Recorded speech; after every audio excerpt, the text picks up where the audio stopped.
sensitivity or an issue at the pole.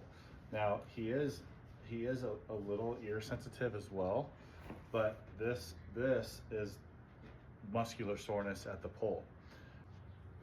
All right, this is Arrow, a little stud colt, and he has some pole sensitivity. I'll show you what that looks like here.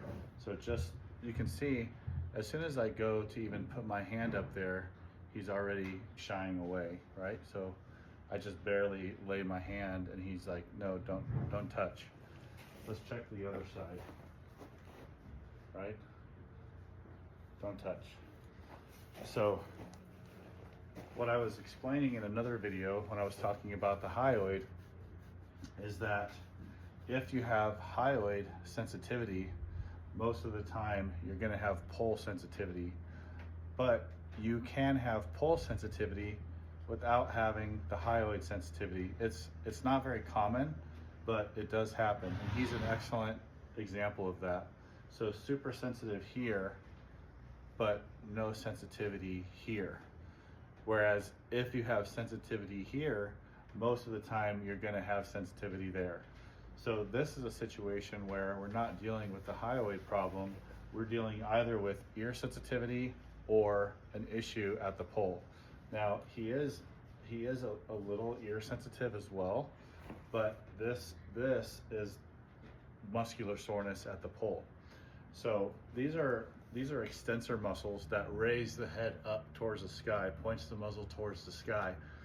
And if these are sore, what they're going to do is they're going to lift the head up until it's uncomfortable, and then they're going to sit back in the wither to get the head up more. So they'll start extending here, and then when this gets uncomfortable, they'll start extending here. And that comes from the extensor muscles at the withers. So oftentimes when you have issues up here and he's got pain and soreness here, they'll also have pain and soreness at the withers, and you can see how twitchy he is through there, and that's uncomfortable for him. So that matches. So what we're dealing with is an extension issue at the pole.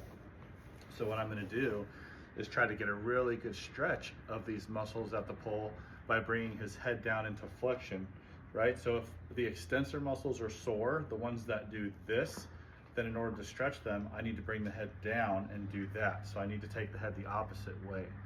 So obviously it can be a little difficult when they're super sensitive, but typically if they're sensitive to light pressure like this, if you just put your hand up there and just keep it still, usually they'll get used to that and they'll bring their head back and relax.